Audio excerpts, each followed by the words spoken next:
नमस्कार दोस्तों, ज्ञान सक्सेस में आपका स्वागत है। जैसा कि हमारी जो क्लास हो रही थी वो राजस्थान कला संस्कृति और राजस्थान भूगोल के महत्वपूर्ण प्रश्नों पर हम चर्चा कर रहे थे।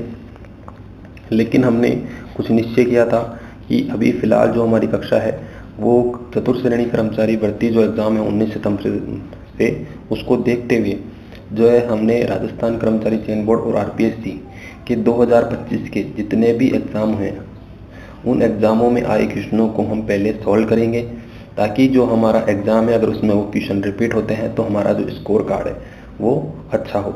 ठीक है, तो देखिए हमारी जो सीरीज़ है उस सीरीज़ का नाम है महासंग्राम सीरीज। आपको महासंग्राम सीरीज जब तक आपका एग्ज़ाम नहीं हो जाता है तब तक आपको कंटिन्यू रहना है महासंग्राम सीरीज में। देखिए अगर आप इसमें कंटिन्यू नहीं रहेंगे, ठीक है, आप अपने कमेंट्स हमें नहीं बता पाएंगे तो हमें पता नहीं चल पाएगा कि आपको जो है समस्या क्या आ रही है, किस क्वेश्चनों में समस्या आ रही है, किस तरीके के जो प्रश्न आपके लिए और लाने चाहिए। तो ये आपको बताते रहना है कमेंट में। और तो आप जो है महासंग्राम सीरीज के साथ जुड़े रहिए। तो आइए शुरू करते हैं। सबसे पहले महासंग्राम सीरीज के क्वेश्चनों पर बात करें तो हमने जो कल क्वेश्चन किए थे वो हमने क्वेश्चन कर लिए थे कल हमारे यानी 72 तक, यानी 72 क्वेश्चन हमने जो है वो कंप्लीट कर लिए थे। उसके बाद के आगे के क्वेश्चनों पर हम बात करने वाले हैं। तो आगे के जो क्वेश्चन है उस पर देखिए, सबसे पहले जो क्वेश्चन आने वाला है उस पर बात कर लेते हैं।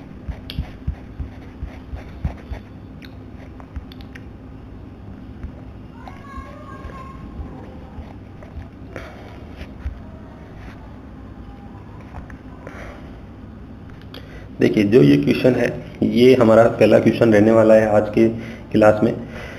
तो क्वेश्चन है आपका, जयपुर, दौसा और अजमेर राजस्थान के किस कृषि जलवायु क्षेत्र में आते हैं।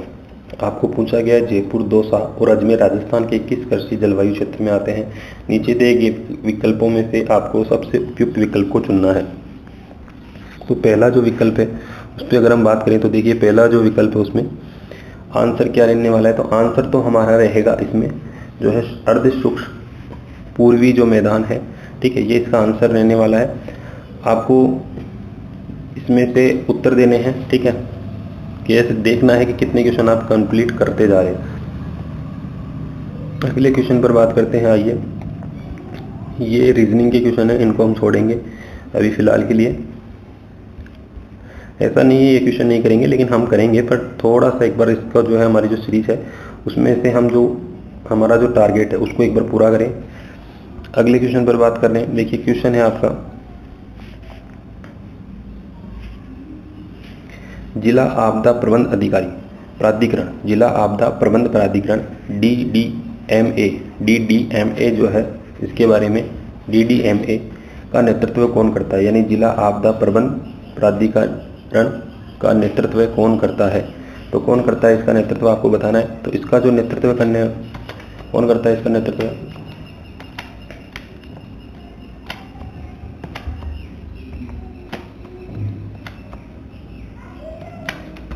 इसका जो आंसर रहने वाला है वो रहता है जिला अधिकारी। क्योंकि देखिए जिला आपदा प्रबंध प्राधिकरण का जो है नेतृत्व करने वाला कौन होता है, जिला अधिकारी होता है। अगले क्वेश्चन पर बात करते हैं।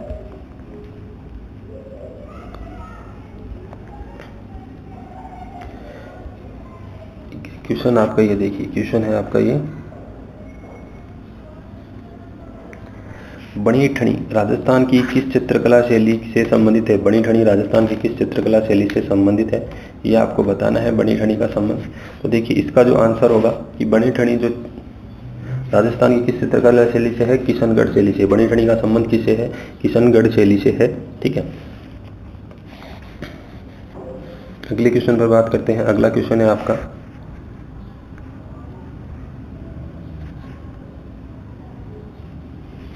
राजस्थान उच्च न्यायालय की पीठ खालिस्तान में है। राजस्थान उच्च न्यायालय की पीठ कहाँ पर है।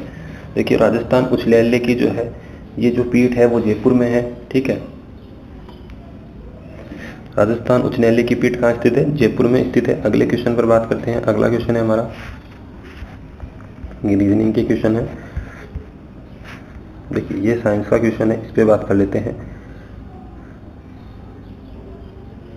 जब धातुएं अधातुएं ऑक्सीजन के साथ प्रतिक्रिया करती हैं तो खालिस्तान नहीं बनती है, यानी जब अधातुएं ऑक्सीजन के साथ प्रतिक्रियाएं करती हैं तो खालिस्तान नहीं बनाते हैं। क्या नहीं बनाते हैं?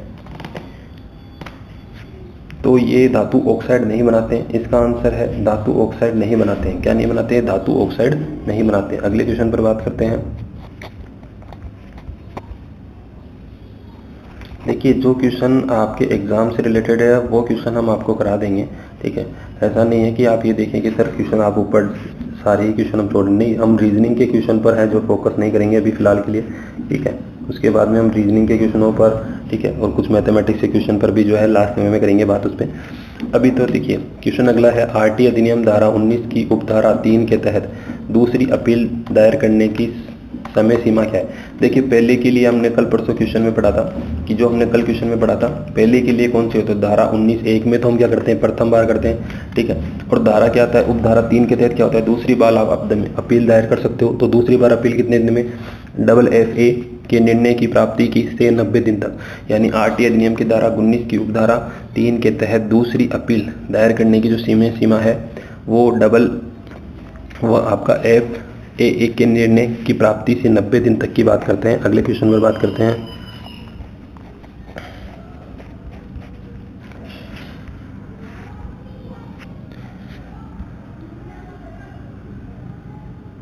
राजस्थान के इतिहासकार एवं पुरातत्ववेत्ता ने प्रसिद्ध ग्रंथ लिपिमाला लिखा है।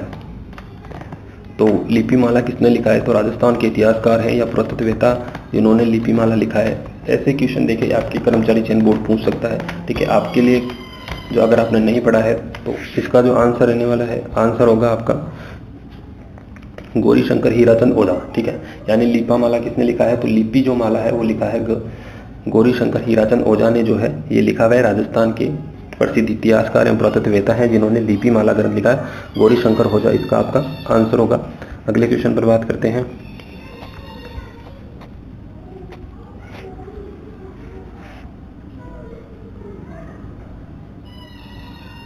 देखिए, आपका अगला जो क्वेश्चन है वो स्टार्ट है कि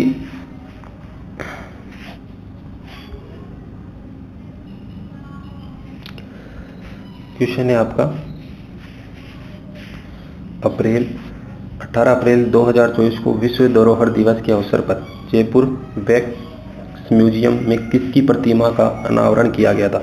यानी क्वेश्चन है आपका 18 अप्रैल 2024 को विश्व धरोहर दिवस के अवसर पर जयपुर में वैक्स म्यूजियम में किसकी प्रतिमा का अनावरण किया गया था?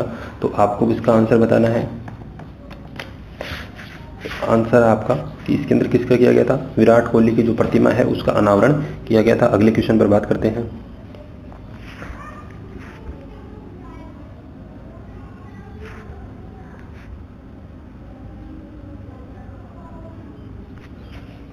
क्वेश्चन है आपका स्वर्णिम चतुर्भुज परियोजना के तहत राजस्थान में निम्नलिखित में से किस राष्ट्रीय राजमार्ग को जयपुर में अजमेर तक 6 लेन में परिवर्तित किया गया है?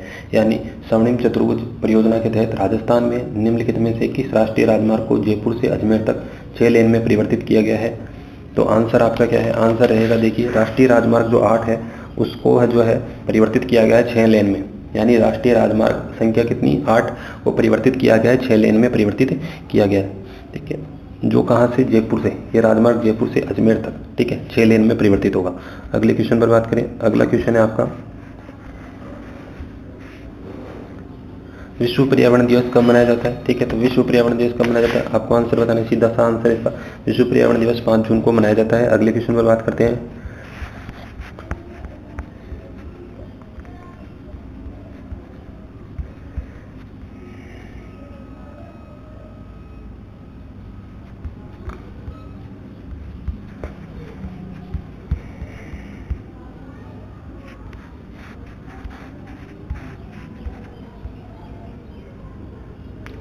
देखिए, क्वेश्चन है आपका राजस्थान में कैल्साइट भंडार किस स्थान पर पाया जाता है? इन निम्न में से उपयुक्त आपको जो है आंसर बताना है।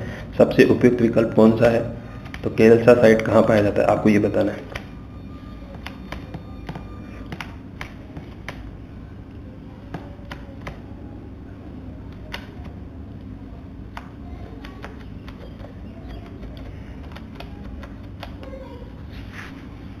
तो इसका जो आंसर होगा वो होगा राजस्थान में कैल्सासाइट भंडार किस स्थान पर पाया जाता है? तो ये पाया जाता है आपका सिरोही में, कैल्सासाइट जो है वो भंडार पाया जाता है। अगले क्वेश्चन पर बात करते हैं। अगला क्वेश्चन है आपका,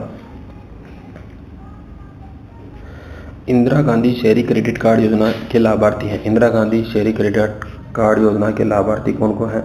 इसमें आपको बताना है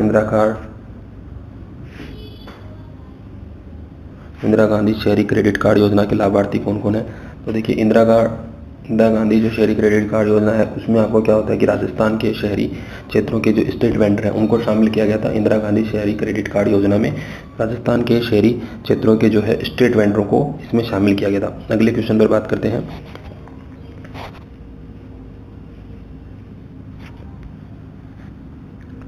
ठीक है, आपका जो अगला क्वेश्चन है वो आर्थिक समीक्षा के रिलेटेड। आर्थिक समीक्षा 2023-24 के अनुसार दूसरे अग्रिम अनुमानों के तहत वर्ष 2024 के लिए वर्तमान मूल्यों पे प्रति व्यक्ति आय का अनुमानित क्या है? तो प्रति व्यक्ति आय का जो अनुमानित था वो कितना था? वो आपका था 1,67,964, यानी आपका जो है 1,67,964 जो है ये आपका प्रति व्यक्ति आय अनुमानित किया गया था। अगले क्वेश्चन पर बात करते हैं। भारत के प्रधानमंत्री की नियुक्ति कौन करता है? ठीक है, भारत के प्रधानमंत्री की नियुक्ति कौन करता है आपको ये बताना है।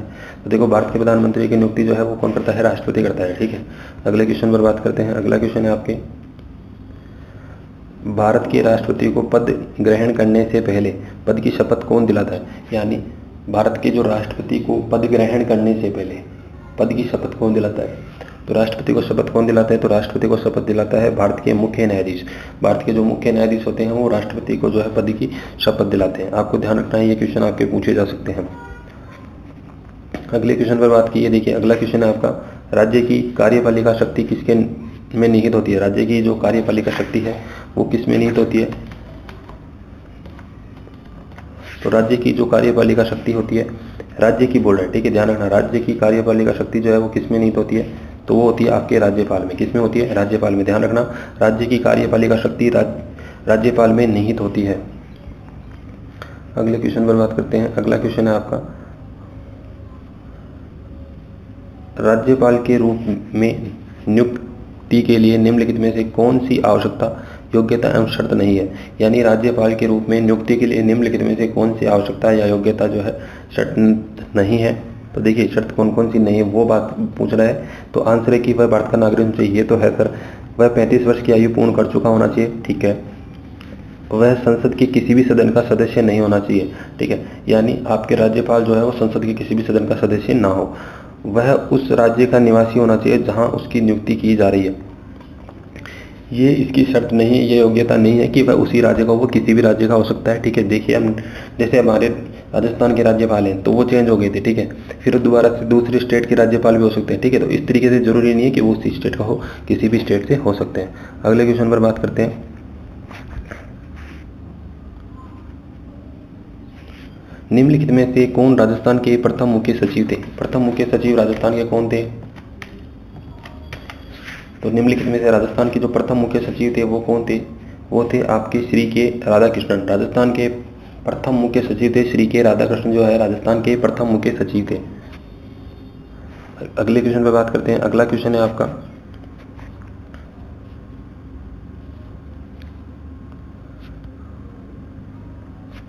ठीक है, क्वेश्चन ये देखिए, किस संवैधानिक संशोधन अधिनियम ने 2 या 2 से अधिक राज्यों के लिए एक ही व्यक्ति को राज्यपाल के रूप में नियुक्त करने की सुविधा प्रदान की है? यानी कौन सा संवैधानिक संशोधन अधिनियम है जिसमें 2 या 2 से अधिक राज्यों के लिए, 2 या 2 से अधिक राज्य यानी 2 राज्यों के लिए एक राज्यपाल की जो है नियुक्ति करने की जो है सुविधा प्रदान की गई है? तो वो कौन सा तो है? वो आपका 7वां, यानी 7वां जो संविधान संशोधन है उसमें 2 राज्यों के लिए एक राज्यपाल हो सकता है। ठीक है, अगले क्वेश्चन पर बात कर सकते हैं।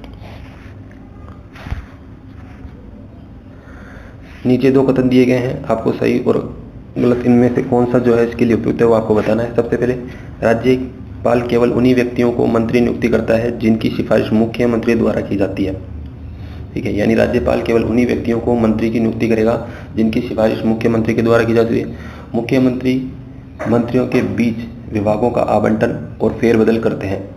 ठीक है, यानी मुख्यमंत्री जो है वो मंत्रियों के बीच में विभागों का आवंटन और फेरबदल कर सकते हैं। तो उपयुक्त कथन में से कौन से है? तो दोनों ही कथन सही है। ठीक है, यानी राज्यपाल मुख्यमंत्री की सिफारिश पर क्या करता है, मंत्री परिषद की नियुक्ति करता है, ठीक है, यानी जितने भी मंत्री होते हैं उनको वो नियुक्ति करता है। दूसरा, मुख्यमंत्री की सिफारिश पर क्या होता है कि मुख्यमंत्री जो है विभागों का आवंटन करता है, फेरबदल भी कर सकता है, वो चाहे तो अपने जो विभाग से किसी दूसरे विभाग में भी उसे लगा सकता है, ठीक है। राजस्थान विधानसभा के प्रथम अध्यक्ष सभापति कौन थे? राजस्थान विधानसभा के प्रथम सभापति अध्यक्ष, तो राजस्थान विधानसभा के प्रथम सभापति जो अध्यक्ष थे वो कौन थे? तो वो थे आपके नरोत्तम लाल जोशी। राजस्थान विधानसभा के प्रथम अध्यक्ष सभापति नरोत्तम लाल जोशी थे। अगले क्वेश्चन पर बात करते हैं। अगला क्वेश्चन है आपका, निम्नलिखित में से कौन सा मानव पाचन तंत्र का अंग नहीं है? मानव पाचन तंत्र का अंग नहीं है, आपको बताना है मानव पाचन तंत्र का कौन सा नहीं है। देखिए, ग्रेसिन ये आपका जो है मानव पाचन शरीर में होता है, गले में। ग्रासलिन होता है, मलाशय होता है, लेकिन श्वास नली में श्वसन जो है नली होती है उससे उसका कोई संबंध नहीं है, ठीक है। क्योंकि आपको सीधा सा देखिए, आपको भी ध्यान रखना है इस चीज़ का कि वहाँ पर कुछ ऐसा आंसर आपको दिया जाएगा जिसको आपको सीधा ही आपको टिक करना होगा, ठीक है। अब जैसे श्वसन नली से रिलेटेड कोई है ही नहीं, श्वसन नली में आप क्या कर सकते हो, आप पाचन थोड़ी करेंगे, तो ये आपको ध्यान रखना है। इस तरीके से भी कुछ क्वेश्चन आपको जो है तुरंत 1 सेकंड भी नहीं लगानी उन पर आपको। अगले क्वेश्चन पर बात करें, निम्नलिखित में से कौन सा एक संक्रामक रोग नहीं है? देखिए, निम्नलिखित में से कौन सा एक संक्रामक रोग नहीं है? निम्न में से सबसे उपयुक्त विकल्प नहीं। क्या टाइफाइड है, अक्षय रोग है, कैंसर है या हैजा नहीं है? तो देखिए, सबसे कि संक्रामक रोग कौन सा नहीं है, तो देखो टाइफाइड हो सकता है, अक्षय रोग हो सकता है, हैजा हो सकता है, ठीक है, लेकिन कैंसर तो नहीं हो सकता। कैंसर जो है आपका जो है एक संक्रामक रोग नहीं है, ठीक है, ठीक है, कैंसर के साथ संक्रामक रोग नहीं होता है। अगले क्वेश्चन पर बात करते हैं। अगला क्वेश्चन है आपका, भूमि की जैविक क्षमता का विवरण जो अंत रेगिस्तान जैसी स्थिति पैदा कर सकता है। यानी भूमि की जैविक क्षमता का जो वितरण है जो अंत रेगिस्तान जैसी स्थिति पैदा कर सकता है उसे कहा जाता है। निम्न में से सबसे उपयुक्त विकल्प को आपको चुनना है। तो देखिए, सबसे उपयुक्त विकल्प होता है मरुस्थलीकरण, यानी मरुस्थलीकरण ही एक ऐसा है जिसमें रेगिस्तान जैसी स्थिति पैदा कर सकता है, ठीक है। अगले क्वेश्चन पर बात करते हैं। अगला क्वेश्चन है आपका, प्राकृतिक पर्यावरण की भौतिक, रासायनिक और जैविक विशेषताओं में अवांछनीय परिवर्तन को समझाने के लिए निम्नलिखित में से किस शब्द का उपयोग किया जाता है? यानी प्राकृतिक पर्यावरण की जो भौतिक, रासायनिक एवं जैविक विशेषताओं में अवांछनीय परिवर्तनों को समझाने के लिए निम्नलिखित में से किस शब्द का प्रयोग किया गया है? तो किस शब्द का प्रयोग किया गया है? तो इसके अंदर जो शब्द किया गया है वो देखिए किसके लिए किया गया है? प्रदूषण, ठीक है। किसका प्रयोग किया जाता है? प्रदूषण का किया जाता है।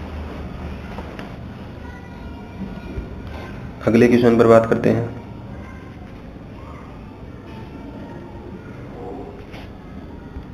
क्वेश्चन है आपका, आपदा प्रबंधन प्राधिकरण का नेतृत्व कौन करता है? ठीक है, निम्न में से सबसे उपयुक्त चुने।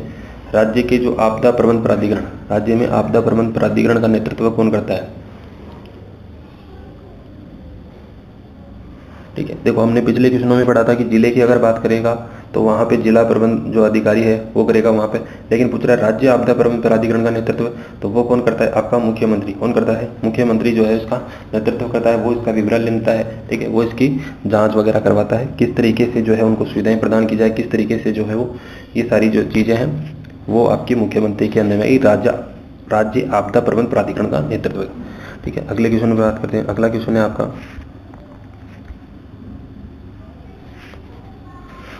उस सुपर चक्रवात का नाम पहचाने जिसने मई 2020 में पश्चिम बंगाल और ओडिशा को अत्यधिक नुकसान पहुंचाया था। यानी चक्रवात आया था 2020 में जिसने पश्चिम बंगाल और ओडिशा को अत्यधिक नुकसान पहुंचाया था। ये 2020 का है क्वेश्चन है आपका। तो देखिए अभी ऐसा क्वेश्चन आएगा नहीं, लेकिन फिर भी हम इसको एक बार पढ़ लेते हैं। तो ये क्वेश्चन था आपका, तो इसका आंसर क्या होगा? अम्फान होगा। ठीक है, ये अम्फान इसका आंसर होगा। अगले क्वेश्चन पर बात करते हैं। 1984 में गैस या रासायनिक दुर्घटना से संबंधित राज्य कौन सा है? ठीक है, देखिए 1984 में जो है गैस एवं रासायनिक दुर्घटना से संबंधित राज्य कौन सा है? ठीक है, तो आपको ध्यान रखना है मध्य प्रदेश आपका जो है यहाँ पर आंसर होगा। मध्य प्रदेश जो है 1984 में गैस एवं रासायनिक दुर्घटना से संबंधित था। ठीक है, जिसे गैस त्रासदी कांड बोला जाता है। फिर आता है निम्नलिखित में से किस राज्य ने एक क्षेत्र को अलग करके नया राज्य बनाने का अधिकार? निम्न में से उपयुक्त विकल्प को चुनें। यानी निम्नलिखित में से किस राज्य से एक क्षेत्र को अलग करके एक नया राज्य बनाने का अधिकार है?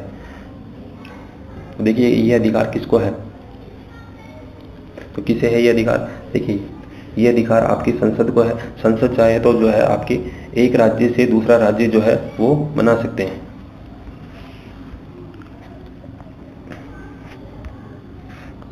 अगले क्वेश्चन पर बात करें तो मूल भारतीय संविधान को प्राव्यम्य इटैलिक शैली में किसके द्वारा हस्तलिखित किया गया था? यानी जो मूल भारतीय संविधान को प्राव्यम्य इटैलिक शैली में किसके द्वारा हस्तलिखित किया गया था? तो इसका जो आंसर होगा वो होगा प्रेम बिहारी नारायण रायजादा। यानी प्रेम बिहारी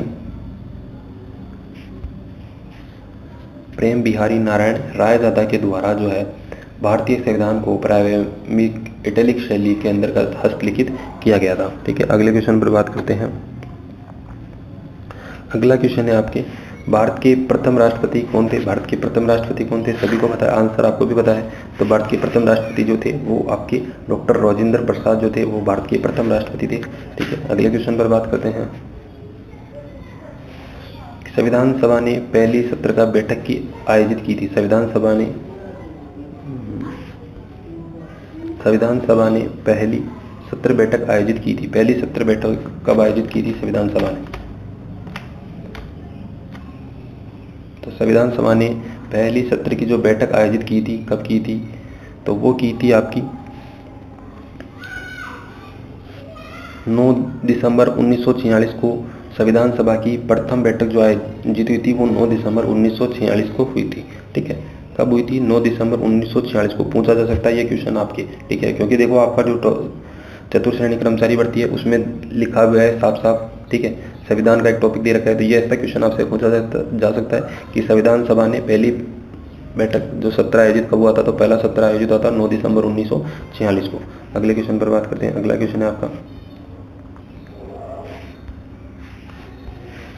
यदि कोई PIO अनजाने में छूट वाली जानकारी घोषित करता है। ठीक है, यानी आपका जो है क्वेश्चन है, यदि कोई IPO में छूट वाली जानकारी घोषित करता है, ठीक है, अनजाने में छूट वाली जानकारी घोषित करता है, तो क्या सद्भावना प्रावधान के तहत कार्रवाई लागू होगी? ठीक है, तो देखो इसका जो आंसर होगा वो होगा हाँ, ये RTI अधिनियम या उसके तहत किसी नियम के तहत किसी भी अधिकारी या किसी भी कार्रवाई पर लागू होता है। ठीक है, यानी ये RTI जो अधिनियम है उसके तहत किसी नियम के तहत किसी भी अधिकारी को किसी भी कार्रवाई पर लागू हो सकता है। अगले क्वेश्चन पर बात करते हैं। देखिए अगला क्वेश्चन आपका,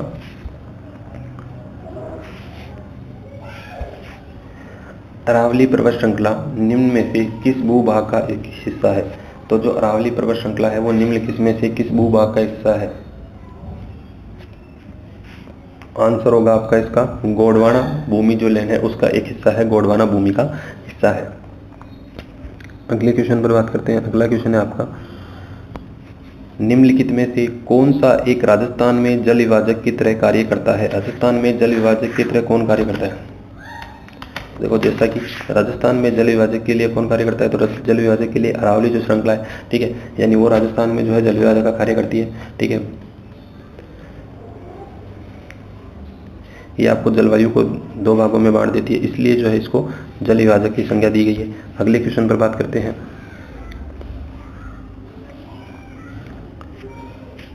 राजस्थान में लेटराइट मिट्टी के बारे में निम्नलिखित में से कौन सा कथन सही नहीं है?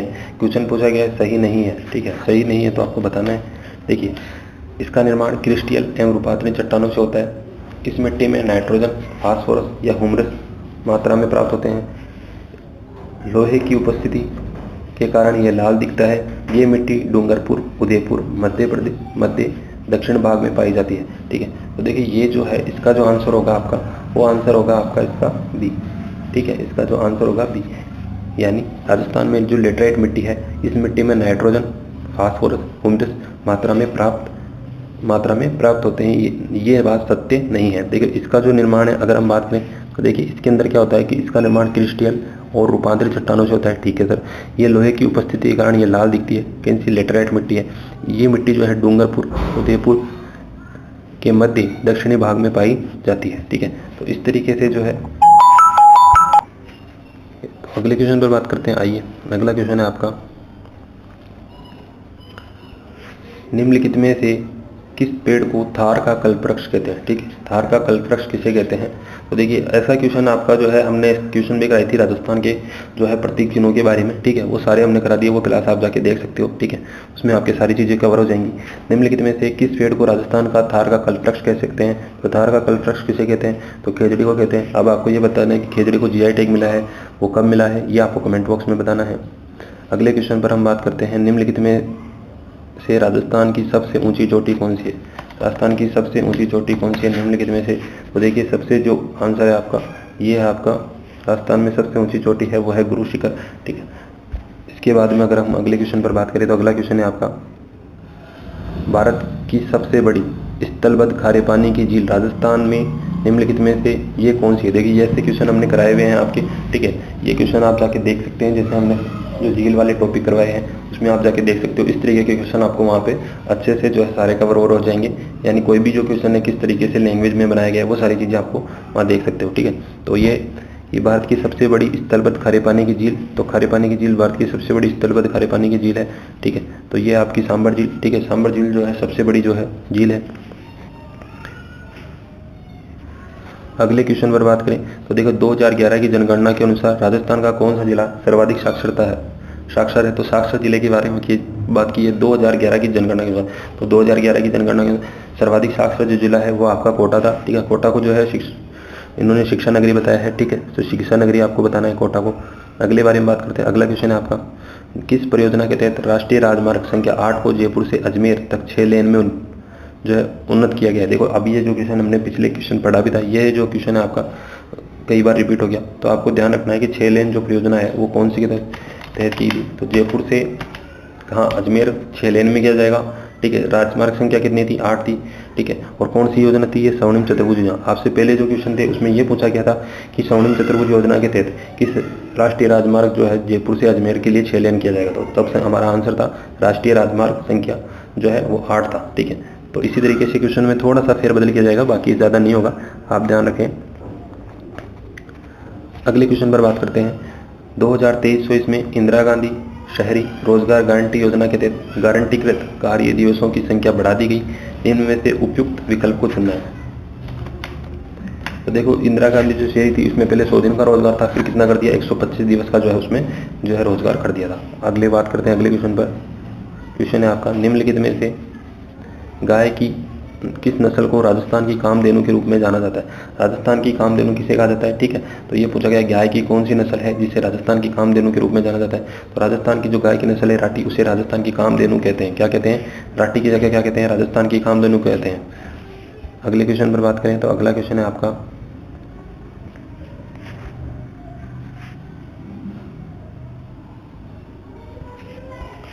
निम्नलिखित में से कौन सी महिला किसानों के सशक्तिकरण के लिए राजस्थान कृषि विभाग के द्वारा पहल की गई है? यानी राजस्थान कृषि विभाग के द्वारा एक पहल की गई है जो महिला सशक्तिकरण के लिए की गई है। तो आपको इसका आंसर बताना है। तो देखिए इसका जो आंसर होगा वो होगा कि महिला किसानों तक कृषि प्रौद्योगिकी के प्रसार के लिए महिला किसानों के लिए प्रशिक्षण प्रावधान किया गया, ठीक है, ये बात तो सही है। दूसरा, कृषि प्राप्त करने वाले लड़कियों को प्रोत्साहन, ठीक है, यानी जो कृषि क्षेत्र को प्रोत्साहन, कृषि शिक्षा प्राप्त करने वाली लड़कियों को क्या मिलेगा, इसमें प्रोत्साहन दिया जाएगा, ठीक है। तो इसका जो है महिला किसानों को कीमत पर बीज मिनी किट वितरण, ये तो देखो इसका कोई आंसर नहीं है। राजस्थान की प्रत्येक ग्राम पंचायत में सभी महिला किसानों को ट्रैक्टर उपलब्ध कराना, ये तो हो ही नहीं सकता, ठीक है। तो हमारा 3 जहाँ है वो तो होगा नहीं, ठीक है, तो ये भी नहीं होगा, ठीक है, ये भी नहीं होगा, बचे 2, ठीक है। अब अगर हम बात करें ये 4 होगा जहाँ पे होगा नहीं, ठीक है, तो ये भी फिर किया, तो हमारा आंसर क्या हो गया? हमारा जो आंसर हो गया वो हो गया हमारा आंसर नंबर 1 की, ठीक है, ये हमारा आंसर होगा। अगले क्वेश्चन पर बात करते हैं। अगला क्वेश्चन है आपका, निम्नलिखित में से कौन सा एक संस्थान है जो भारत में ग्रामीण विकास पर प्रशिक्षण प्रदान करता है और अनुसंधान करता है? कि निम्न में से कौन सा एक प्रमुख संस्थान है जो भारत में ग्रामीण विकास पर प्रशिक्षण प्रदान करता है और अनुसंधान करता है? तो कौन सा है ये आपको बताना है। तो भारत में ग्रामीण विकास एवं प्रशिक्षण प्रदान कौन सी संस्था करती है? तो वह करती है आपकी राष्ट्रीय ग्रामीण विकास एवं पंचायत राज संस्था, यानी राष्ट्रीय ग्रामीण विकास एवं पंचायत राज संस्था जो है वो भारत में ग्रामीण विकास पर क्या करता है? प्रशिक्षण प्रदान करता है, ठीक है। इस तरीके के क्वेश्चन आपसे पूछे जा सकते हैं, आपको ध्यान रखना है। अगले क्वेश्चन पर बात करेंगे। देखिए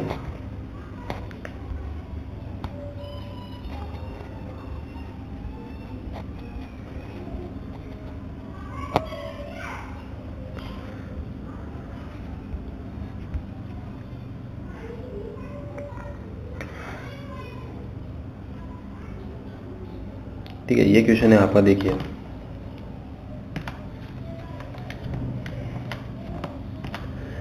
आरटी अधिनियम का कौन सा प्रावधान आवेदनों के स्थानांतरण के बारे में बताता है, यानी आवेदनों के जो स्थानांतरण है उसके बारे में आरटी नियम का कौन सा जो है प्रावधान आवेदनों के स्थानांतरण के बारे में बताता है। तो इसके अंदर जो धारा है वो धारा 6(3) जो है वो ये बताती है कि आवेदनों को स्थानांतरित किया जा सकता है। ठीक है, तो ये आपको ध्यान रखना है।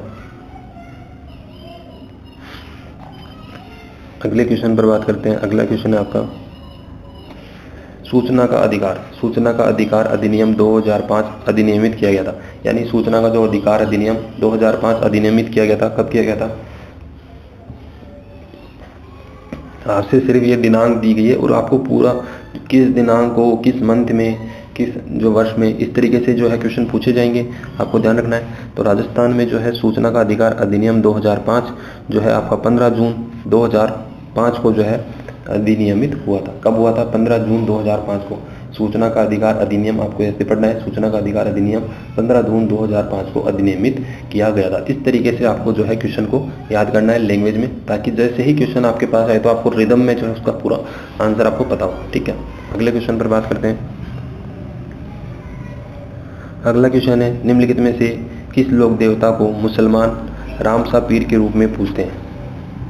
ठीक है, देखो रामसा पीर के रूप में किसे पूजा जाता है? ठीक है, तो रामसा पीर के रूप में पूजा जाता है बाबा रामदेव को। ठीक है, यानी बाबा रामदेव जी जो हैं वो पीरों के पीर कहलाते हैं। ठीक है, तो मुसलमान समुदाय जो है इसको पीर के नाम से पूछते हैं। ठीक है, ये आपको ध्यान रखना है। तो मुसलमान क्या रामसा पीर के रूप में पूछते हैं इसको। अगले क्वेश्चन पर बात करते हैं।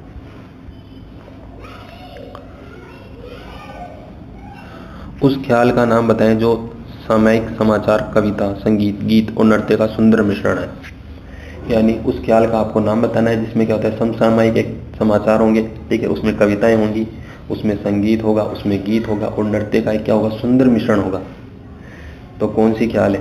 तो देखिए ऐसी जो ख्याल है आपकी वो कौन सी है? जयपुरी ख्याल। जयपुर वाले क्या करते हैं कि जयपुर वाली जो ख्याल होती है उसमें क्या होता है, समसामयिक समाचार बता देंगे आपको, फिर बोलेंगे साहब हमको आपको कविता भी सुना देंगे। ठीक है, फिर कहेंगे सर हमको तो गाना आता है, हम गाना भी गा देंगे।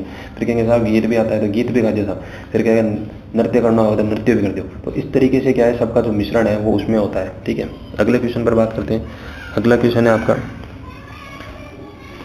उस प्रसिद्ध स्वांग कलाकार का नाम बताएं जिसने भारत उत्सव में राजस्थान प्रतिनिधित्व किया है। ठीक है, देखिए यानी उस प्रसिद्ध स्वांग कलाकार का आपको नाम बताना है जिसने भारत उत्सव में राजस्थान का प्रतिनिधित्व किया है। ठीक है, देखो हमने जो है आपको राजस्थान कला संस्कृति के जो टॉपिक कराए हैं, ठीक है, उसमें ये टॉपिक हमने आपको करा दिया है। तो आप उसमें जाके जो है इसकी क्लास देखना चाहें तो देख सकते हैं। ठीक है, प्लेलिस्ट में उपलब्ध है आपके पास। ठीक है, जहाँ पर आपको लोक नाट्य के बारे में बात की गई। ठीक है, तो इसमें जो है इसका आंसर क्या होगा, तो इसका आंसर होगा आपका जानकी लाल भान। कौन है? जानकी लाल भान है, जिन्होंने क्या है, एक प्रसिद्ध कलाकार है जो स्वांग रचते हैं। ठीक है, और इन्होंने जो है ख्याति प्राप्त की है। ठीक है, इन्होंने जो है भारत उत्सव में जो है राजस्थान का क्या कर दिया, प्रतिनिधित्व प्राप्त किया है। अगले क्वेश्चन पर बात करते हैं। फड़ कलाकार श्रीलाल जोशी का संबंध किससे? श्रीलाल जोशी का संबंध कहाँ से है? फड़ कलाकार, तो फड़ कलाकार है श्रीलाल जोशी का जो संबंध है आपके भीलवाड़ा जिले से। कहाँ से है? भीलवाड़ा से। ठीक है, अगले क्वेश्चन पर बात करते हैं। अगला क्वेश्चन है आपका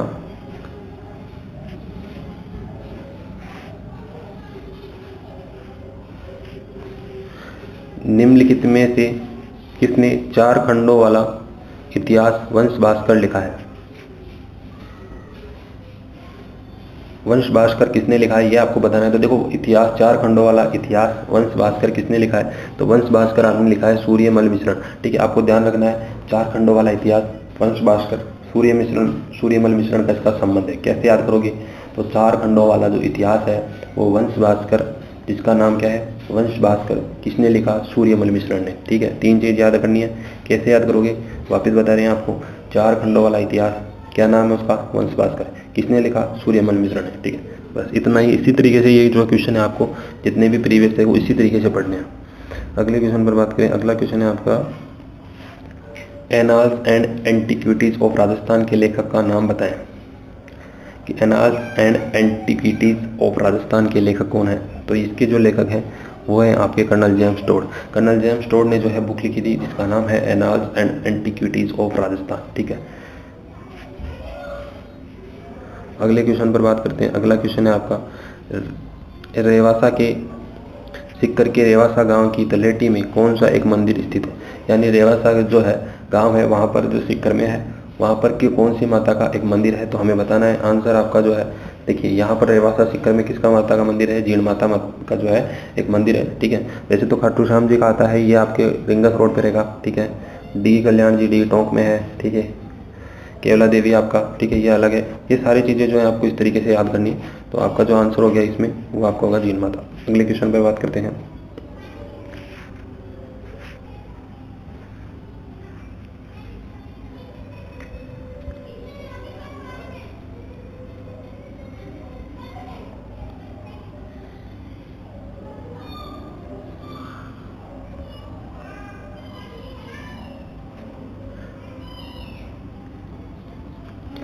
देखिए ये जितने भी क्वेश्चन है ना, आपको ये राजस्थान कर्मचारी चयन बोर्ड ने पूछे हैं। ठीक है, तो ऐसा तो है नहीं कि ये दोबारा नहीं पूछेंगे। ठीक है, इतने सारे क्वेश्चन है, अगर आपके किसी भी शिफ्ट में 5 से 7 क्वेश्चन अगर रिपीट होते हैं, ठीक है, तो ये मान लो कि अगर आपने उन पर ध्यान दे दिया और वो आपके गलत नहीं हो रहे, तो ये आपका जो है कहीं ना कहीं एक प्लस पॉइंट बन जाता है। ठीक है, तो आपको इन पर जरूर नजर रखनी है। ठीक है, तो इन चीज़ों को आपको ध्यान रखना है। प्रीवियस ईयर के जितने भी क्वेश्चन पेपर है वो आपको हम सोल्व कराएंगे, आपको उस पर ध्यान रखना है। ठीक है, वो पूरे करने हैं आपको। कि चलो अगले क्वेश्चन पर बात करते हैं। भारत के किस स्टेडियम में महान क्रिकेटर खिलाड़ी सचिन तेंदुलकर की प्रतिमा का अनावरण किया गया? ठीक है, तो सचिन तेंदुलकर की जो प्रतिमा है अनावरण किया गया था, तो कौन से स्टेडियम में किया था? तो देखो वानखेड़े स्टेडियम में। ठीक है, वानखेड़े स्टेडियम से आपको याद आ जाएगा कि साहब वानखेड़े स्टेडियम में तो वो शाहरुख खान ने जो है किसी के थप्पड़ मार दिया था इस तरीके से। ठीक है, तो वो वाली चीज़ें आपको इसमें रिलेट नहीं करनी है, लेकिन याद करने के लिए आपने सुना होगा ना, चर्चा में होता है। ठीक है, अब पता नहीं किया था नहीं किया था उसके बारे में हम नहीं सब जानते, हम उसको बात भी नहीं करते। हम जैसे एग्जाम हुआ हमने सुन लिया, ठीक है, हमने भी उसी तरीके से, ठीक है, सुना है तो ठीक है, नहीं सुना तो कोई बात नहीं। ठीक है, तो हमारा जो आंसर है, देखो हमारा क्या करना है कि भारत के किस स्टेडियम में महान क्रिकेटर खिलाड़ी सचिन तेंदुलकर की प्रतिमा का अनावरण किया? तो किसने किया था? तो वानखेड़े स्टेडियम में किया था। किसकी प्रतिमा थी वानखेड़े स्टेडियम में? सचिन तेंदुलकर की। ठीक है,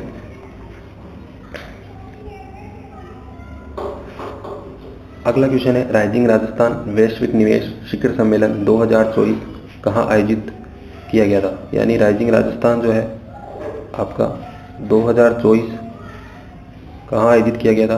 तो आपका कहाँ आयोजित किया था राइजिंग राजस्थान? तो देखो राइजिंग राजस्थान 2024 का जो आयोजन है वो आपके कहाँ किया गया था? जयपुर में किया गया था। कहाँ पर किया गया था? जयपुर में। आपको ये जो क्वेश्चन है इस तरीके से क्वेश्चन निकाल जो है अच्छे से करना है कि राइजिंग राजस्थान वैश्विक निवेश शिखर सम्मेलन 2024 जो आयोजित हुआ था वो जयपुर में हुआ था। कहाँ पर हुआ था? जयपुर में। अगला क्वेश्चन है आपका, गगन शक्ति 2024 अभ्यास भारतीय वायुसेना द्वारा राजस्थान के किस स्थान पर आयोजित किया गया था? यानी गगन शक्ति जो शक्ति है वो 2024 वो जो अभ्यास है वो भारतीय वायुसेना के द्वारा किया गया और राजस्थान के किस स्थान पर आयोजित किया गया? तो कहाँ पर किया गया था? पोखरण में। कौन सा अभ्यास किया गया था? गगन शक्ति 2024 कौन सी सेना ने किया था? भारतीय वायुसेना ने किया था। ठीक है, इस तरीके से आपको याद करना है। अगले क्वेश्चन पर बात करते हैं। अगला क्वेश्चन है आपका, निम्नलिखित में से कौन एकमात्र भारतीय कप्तान पुरुष या महिला जिसने 2005 और 2017 में भारत को 2 विश्व कप क्रिकेट फाइनल में पहुंचाया है? यानी क्रिकेट फाइनल में पहुंचाया है तो वो कौन है? तो जो है एक ऐसी महिला जिसका नाम हमेशा रहता है वो है मिताली राज। मिताली राज जो है क्रिकेट का संबंध है इनसे। ठीक है, और इन्होंने 2005 और 2017 में भारत को 2 विश्व कप क्रिकेटर फाइनल में क्या करता था? पहुँचाया था। ठीक है, अगले क्वेश्चन पर बात करते हैं। अगला क्वेश्चन है आपका, लैंगिक समानता को बढ़ावा देने के और लिंग अनुपात को बढ़ावा देने के लिए महिला एवं बाल विकास मंत्रालय द्वारा कौन सी योजना शुरू की गई थी? महिला एवं बाल विकास मंत्रालय के द्वारा, ठीक है, महिला एवं बाल विकास मंत्रालय के द्वारा लैंगिक समानता को बढ़ावा देने और लिंग अनुपात को बढ़ाने के लिए महिला एवं बाल विकास मंत्रालय के द्वारा एक योजना शुरू की थी जिसका नाम था आपका बेटी बचाओ बेटी पढ़ाओ योजना। यानी बेटी बचाओ और बेटी पढ़ाओ जो योजना, कौन सी?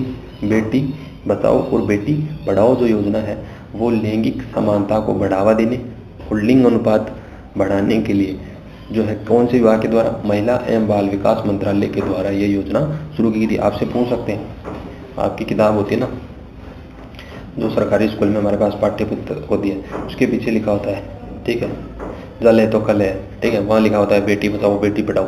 हमने काफ़ी बार देखा भी होता है। तो आपको ये ध्यान रखना है जब भी कि बेटी बचाओ और बेटी पढ़ाओ जो योजना है ये कौन से मंत्रालय के अंतर्गत आती है, तो आपको सीधा नाम आना चाहिए, यानी महिला एवं बाल विकास, क्योंकि यहाँ बेटियों की बात की है, ठीक है। तो यहाँ पे तो आपका कौन सा आ गया, महिला, तो महिला एवं बाल विकास मंत्रालय। दूसरा किसके लिए कर रहे हैं, तो महिलाओं की जो है जो यहाँ पे संख्या थी वो कम है, तो लिंग अनुपात बढ़ाने के लिए बात करें, और लैंगिक समानता को क्या करना है, बढ़ावा देना, ठीक है। महिला पुरुषों के बराबर इनको जो है धारा में लाना है, महिला और पुरुष बराबर ही हैं इस तरीके से। अगले क्वेश्चन पर बात करते हैं। चलिए अगला क्वेश्चन है आपका कि मोमबत्ती जलाने के दौरान केवल भौतिक परिवर्तन होता है, ठीक है। इस तरीके के क्वेश्चन है कि मोमबत्ती जलाने के दौरान कौन सा परिवर्तन होता है, ये आपका क्वेश्चन है। मोमबत्ती जलाने के दौरान कौन सा परिवर्तन होता है, तो देखिए मोमबत्ती जलाने के लिए केवल भौतिक परिवर्तन होता है, केवल रासायनिक परिवर्तन होता है, न भौतिक होता है न रासायनिक। तो देखो मोमबत्ती जलाने से भौतिक भी होता है और रासायनिक भी होता है, दोनों ही परिवर्तन होते हैं। अगले क्वेश्चन पर बात करें तो वे तत्व जो इलेक्ट्रॉन प्राप्त करने और ऋणायन बनाते हैं, कि वे तत्व जो इलेक्ट्रॉन प्राप्त करके क्या बनाते हैं, ऋणायन बनाते हैं, क्या कहलाते हैं, कि ऐसे तत्व जो होते हैं जो इलेक्ट्रॉन तो प्राप्त करेंगे और फिर क्या कहते हैं, ऋणायन बनाएंगे, तो वो क्या कहलाते हैं, अधातु। अधातु जो होती हैं वो आपके जो है वो इलेक्ट्रॉन प्राप्त करते हैं और ऋणायन बनाते हैं। कौन से आयन बनाते हैं, ऋणायन।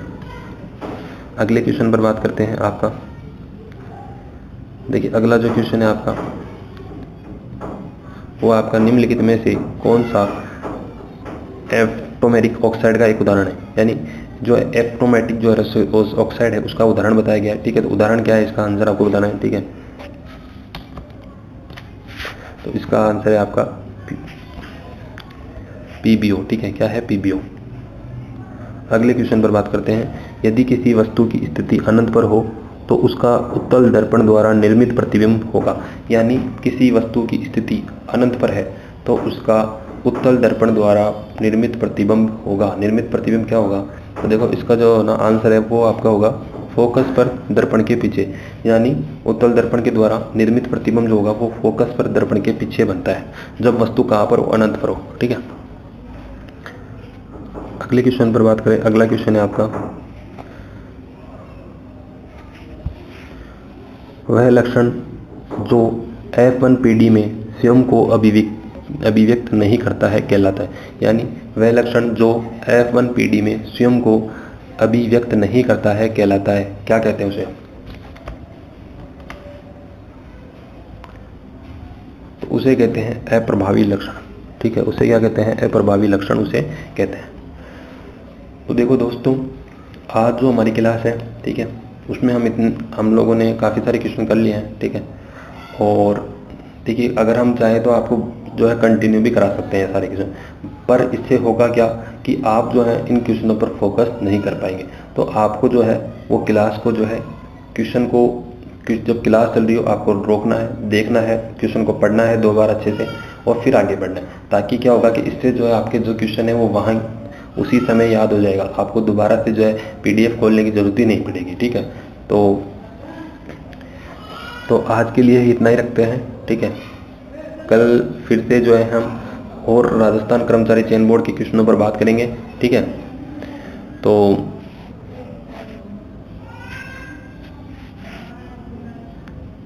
अभी के लिए आपसे लेते हैं अलविदा, ठीक है।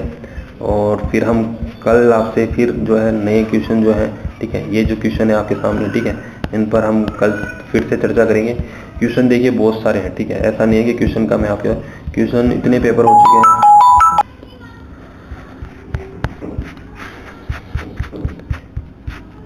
तो दोस्तों ये जो क्वेश्चन है ना, ये हम आपके साथ कल जो है इन पे क्वेश्चनों पर बात करेंगे, ठीक है।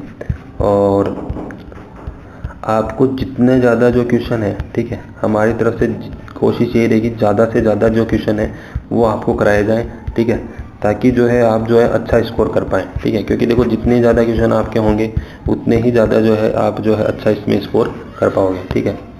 तो अभी के लिए हम लेते हैं आपसे अलविदा, मिलेंगे अगली क्लास में। आपको करना क्या है, आपको कमेंट बॉक्स में जो है आपको बताना है कि आपको प्रश्न अच्छे लग रहे हैं, क्या ये कंटिन्यू सीरीज रखी जाए, और देखिए आपके अगर कमेंट हमारे पास आते हैं तो हमें पता चलेगा कि हमारे को और किस तरीके के क्वेश्चन आपको देने हैं, ताकि आपकी जो एग्ज़ाम है उसमें बहुत ज़्यादा हेल्प करें। तो अभी के लिए लेते हैं अलविदा, मिलते हैं अगली क्लास में।